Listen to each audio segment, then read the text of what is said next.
You are watching Gully News। दोस्तों अस्सलाम वालेकुम। दोस्तों आज हमारे स्टूडियो में गली न्यूज़ के स्टूडियो में आए हैं मोहम्मद यूसुफ उमर अंसारी, जो कि हज़रत ख्वाजा गरीब नवाज़ वेलफेयर एसोसिएशन के प्रेसिडेंट भी हैं। और दूसरी बात ये है कि ये पैदल चल के ख्वाजा साहब के इतने बड़े फ़ैन हैं कि ये पैदल ही जाते हैं। इतने बड़े मुरीद हैं उनके, इतने बड़े चाहने वाले हैं कि ये पैदल मुंबई, चाहे मुंबई हो, चाहे बीकानेर हो, चाहे नागपुर से, ये पैदल जाते हैं अपना पैगाम देने के लिए, अपना मैसेज देने के लिए। इन्होंने मुंबई से अजमेर तक का 1100 किलोमीटर का सफ़र तय किया है पैदल, अपना एक मैसेज पहुंचाने के लिए जगह जगह रुकते हैं। नागपुर से अजमेर गए हुए हैं, जब 900 किलोमीटर इन्होंने सफ़र किया पैदल। बीकानेर से अजमेर गए, 300 किलोमीटर का इन्होंने सफ़र किया है। और तो ये सारे सफ़र जो ये करते हैं एक मकसद, मैसेज पहुँचाने के लिए रास्ते में। एक ख़ास बात हो रही है कि इनके पैर में रॉड है, इनके हाथ में भी इनका एक एक्सीडेंट हुआ था, उसके बावजूद भी ये इतना चलते हैं। बात करते हैं उमर अंसारी साहब से, यूसुफ उमर अंसारी साहब से। गली न्यूज़ में आपका स्वागत है भाई। अस्सलाम वालेकुम। जी, ये आप जो इतने पैदल चल रहे हो, क्या मकसद रहता है? पहले तो आप ये बताइए कहाँ से कहाँ तक गए थे, आप कब गए थे? जून के महीने में मैंने बीकानेर से अजमेर शरीफ का सफ़र पैदल तय किया। और काफ़ी सफ़र पैदल तय करने का असल मकसद ये रहता है, लोगों ने सूफीज़म का मजाक उड़ाया हुआ है आज के ज़माने में, मतलब चरस गांजा पी के दरगाहों में बैठना। हालांकि सूफीज़म का मकसद ये रहता है कि अवामों के बीच में जाना और अवाम को अल्लाह रसूल के बारे में बताना। सूफीज़म का अहम मकसद ये रहता है कि कौम के बीच में उतर के दीन की खिदमत करना।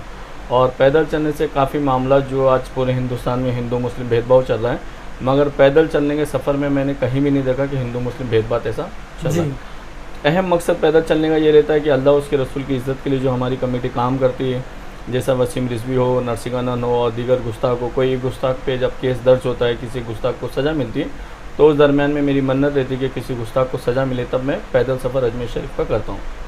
नहीं, तो अभी जैसे कि आपने बीकानेर से अजमेर गए थे, 300 किलोमीटर का सफ़र किया था, तो कैसे आपको लगा कि मेरे को ये सफ़र करना चाहिए, पैदल कर पाऊँगा कि नहीं कर पाऊँगा? ऐसा मसला था सर, पिछले 3 साल से हम वसीम रिजवी के ताल्लुक़ से काम कर रहे थे और उसका केस रजिस्टर नहीं होता था। हम बहुत परेशान थे उस ताल्लुक़ से। तो मैंने मन्नत मांगी हुई थी कि जब भी वसीम रिजवी का केस रजिस्टर होगा तो मैं जहाँ रहूँगा, जहाँ से मुझे खबर मिलेगी, वहाँ से मैं अजमेर शरीफ पैदल तो पहले आपको कब खबर मिली, क्या मिली और कहाँ मिली? ये जून के महीने में मुझे मालूम पड़ा कि वसीम रिजवी पे केस दर्ज हो गया और हाई कोर्ट में हम पहुँच चुके। तब मैंने उस टाइम मेरी मन्नत पूरी करने के लिए बीकानेर से अजमेर शरीफ पैदल सफ़र तय किया। और उस टीम में मेरे साथ में 5 लोग थे और 5 लोग में हमारे साथ में एक गाड़ी भी थी, ट्रैक्टर। वो ट्रैक्टर में हमारा सामान वगैरह रहता था। और इसमें खुसूसियत ये थी कि पिछले 3 से 4 साल से मैं कंटिन्यू रोज़ा हूँ, बिना डे नाइट। मतलब नहीं, अभी नहीं हूँ, अभी मेरा CT स्कैन MRI वगैरह चल रहा है। ये जो अजान की तकलीफ़ को लेके मुझे नींद नहीं आ रही, ये अजान जो हमारे बॉम्बे में, महाराष्ट्र में बनी, उसकी तकलीफ़ की वजह से इतना माइंड मेरा डिस्टर्ब हो गया है कि MRI कराने मुझे डॉक्टर बोला हुआ, तो मेरी दवा चालू, तो इसलिए मैं रोज़ा नहीं रख पा रहा हूँ। मगर उस मसले में जब मैं कंटिन्यू रोज़ा रहते थे और हमारी पूरी टीम रोज़ा रहती थी, हम सहरी करके सुबह चलते थे फजर की नमाज़ पढ़ के, और रात में 10:30-11 बजे तक हम चलते थे। जी, रास्ते में जब आप जाते हो तो धूप, जी, ये 300 किलोमीटर का जो आपने बीकानेर से अजमेर गए थे, जी, कितने दिन में सफ़र तय हुआ था? ये हमको 13 दिन लगा। 300 किलोमीटर, हाँ 13 दिन चला। बहुत स्टार्टिंग पहला सफ़र था हमारा, तो बहुत 30, 35, 25 के आसपास ही करते थे। रास्ते में लोग मिलते थे आपको? और रास्ते में बहुत से दरगाह वाले मिलते थे और बहुत से लोग हमारे को बुला के खिदमत वगैरह करते थे। और बहुत सी खानकाह वाले हमारी खिदमत करते थे। कई मंदिर वालों ने भी हमारे को फूल के हार पहनाए, अपनी जगह बिठा के खाना खिलाए।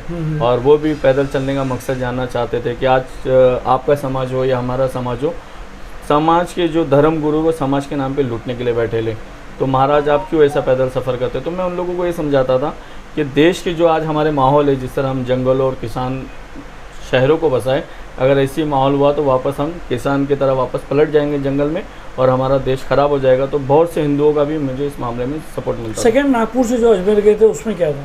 900 किलोमीटर, उसमें भी अल्हम्दुलिल्लाह अच्छा मामला था। नागपुर से अजमेर शरीफ जाने में भी बहुत सारी सहूलतें मिली। और एक नागपुर में एक हिंदू भाई ने मुझे अपने घर में रुकाया 2 दिन, जब गणपति था 2 दिन उसने अपने घर पे रुका के खिदमत वगैरह किया। और आखिर पैदल चलने का पूछता था मुझे, तो मैं उनको यही बताता कि पैदल चलने का मकसद ये है कि महाराष्ट्र हिंदुस्तान में जो हिंदू मुस्लिम एकता बनी रहे।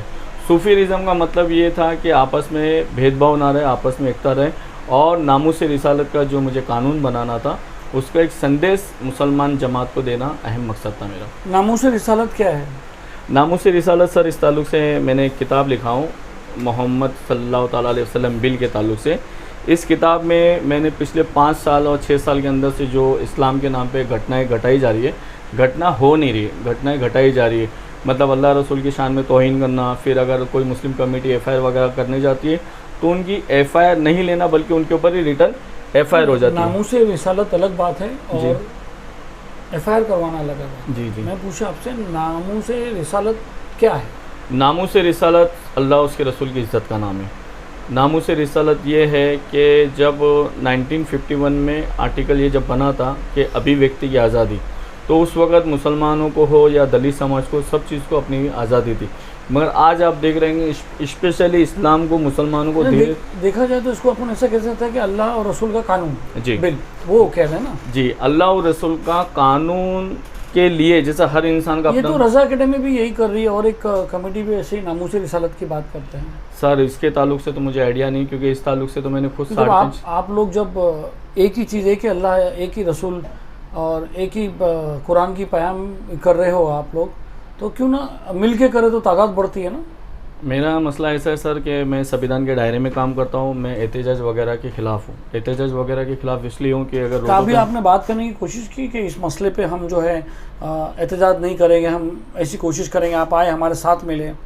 काफ़ी मीटिंग वगैरह में, प्रोग्राम वगैरह में उन लोगों से मुलाकात होती है, मगर इस मसले में 2-3 बार मैंने बात भी की तो हाँ बोले। आप ज़रूरी नहीं समझे कि वो आपको नहीं कर रहे हैं? उन्होंने मुझे कुछ रिप्लाई नहीं दिया। आपने भी कुछ पूछा नहीं कि आइए? मैंने पूछा, इस बारे में मैंने पूछा कि एहतजाज वगैरह से ये ज़्यादा ज़रूरी है कि एक आदमी हुजूर की गुस्ताखी करता, मेन पॉइंट, और उसके बदले में हम 1000 मुसलमान को फुटपाथ पे उतारते, एक दिन के हम अपने आप को ज़ाहिर करते हैं कि हम आशिक रसूल हैं।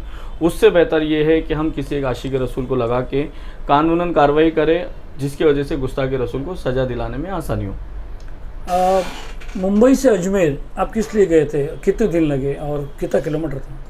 मुंबई से अजमेर शरीफ जो है 1100 किलोमीटर था और 42 दिन के करीब लगा। अच्छा, ये दिन जो 42 दिन काउंट होता है तो रास्ते में कहीं रुकना, रात को रुकना, या रात को भी चलते थे आप? एक दिन में कितने किलोमीटर चलते थे? अभी ये सफ़र में तो 45 से 55 किलोमीटर का एवरेज रहता था, और ज़्यादा करके जो एक्सप्रेस रोड से हम चलते, जूनियर रोड से नहीं चलते, तो इस रोडों में जो बड़े बड़े बस स्टॉप थे, वही बस स्टॉप पे बैठना उठना रहता था बस। एक्सप्रेस वे पे तो कोई रास्ते में पानी भी नहीं होगा, ये नहीं, भी कुछ भी नहीं। ट्रैक्टर रहती थी ना आपके साथ? नहीं, पहले सफ़र में ट्रैक्टर थी, दूसरे सफ़र में नहीं। तो फिर सामान वगैरह? कुछ सामान नहीं रहता था, क्योंकि जंगलों में सफ़र। कितने लोग गए थे? अकेले गए थे? अकेला गया था, तीसरे सफ़र में अकेला। एक्चुअली सफ़र में सामान इसलिए नहीं ले सकते थे क्योंकि जंगल में जानवर हमला करते थे। अगर एक पानी की बोतल या आप खाना भी अगर लेके चलोगे तो आपको बंदर। आपके साथ कभी हुआ ऐसा? हाँ, मेरे साथ दूसरे सफ़र में नागपुर में मैं चल रहा था, तो मेरे साथ में ऐसा हुआ।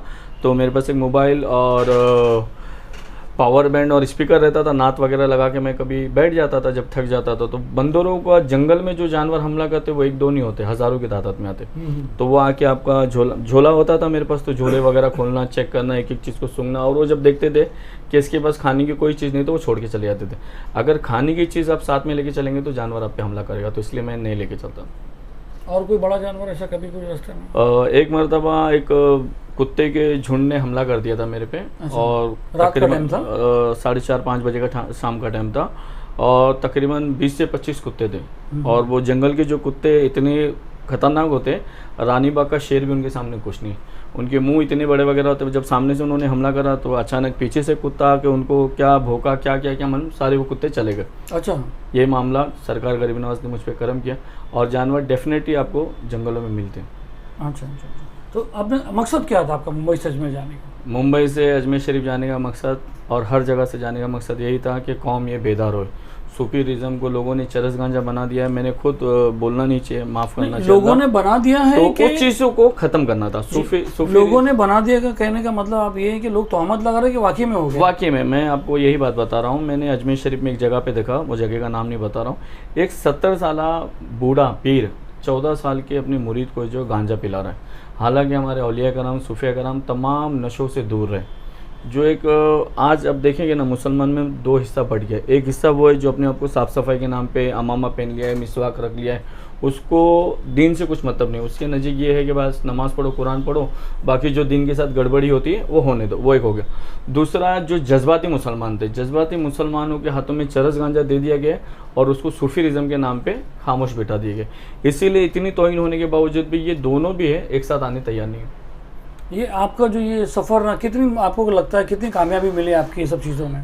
इसमें बहुत ज़्यादा कामयाबी मिली और इसी सफ़र की वजह से 10 स्टेट में हमारी कमेटी डायरेक्ट बनी।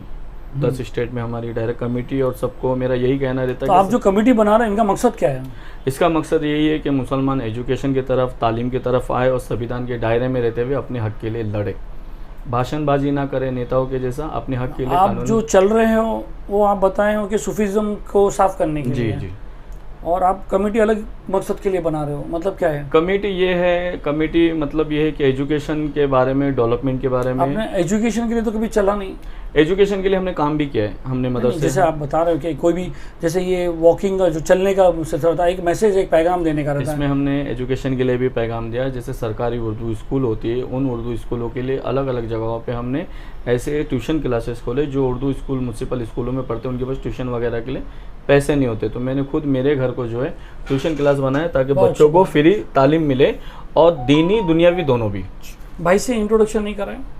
ये हमारी कमेटी के मुंबई प्रेसिडेंट है और ये हमेशा दीनी मसले में और दुनियावी मसले में आप हमारे मुंबई साथ देखते हैं पूरा? जी क्या करते हो मुंबई में, क्या क्या चीज़, ज़रा माइक दे देंगे आप? जी।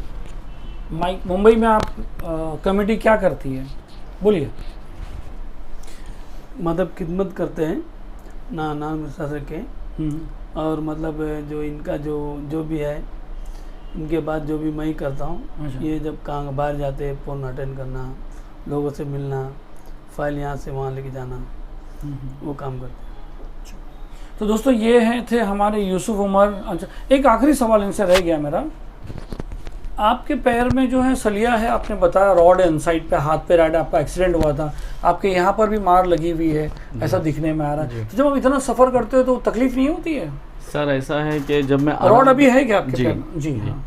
मेरे 2014 में एक्सीडेंट हुआ था, स्कॉर्पियो गाड़ी जो है पूरा पलट गई थी। 28 दिन के बाद मैंने कोमा से उठा, और जब मैं अल्लाह उसके रसूल के दिन के लिए निकलता हूँ तो मुझे तकलीफ़ नहीं होती। और ऐसा ज़ातियत के लिए जब मैं आराम करता हूँ, घर में बैठा हूँ, जैसा मैं टॉयलेट वगैरह के लिए नीचे नहीं बैठ सकता, नमाज भी मुझे कुर्सी पे पढ़ना पड़ता, मगर जब अल्लाह उसके रसूल के दिन के लिए निकलता हूँ तो मुझे इतनी तकलीफ़ नहीं होती। सब नॉर्मल ही रहता है, क्योंकि आपको जंगल में तो फिर वो कुर्सी वगैरह मिलेगी नहीं वॉशरूम की। तो जब अल्लाह उसके रसूल के दिन के लिए निकले तो ये कोई भी ऐसी सारी तकलीफ पेश तकलीफें नहीं चली जाती। बहुत सही कहा कि दिन के काम के निकलेंगे तो अल्लाह जो है रास्ते आसान करते हैं। तो ये था हमारे यूसुफ उमर अंसारी साहब, 300, 900 और 1100 किलोमीटर जो है अपना मैसेज देने के लिए पहुँचे। बहुत बहुत शुक्रिया गली न्यूज़ में आपका।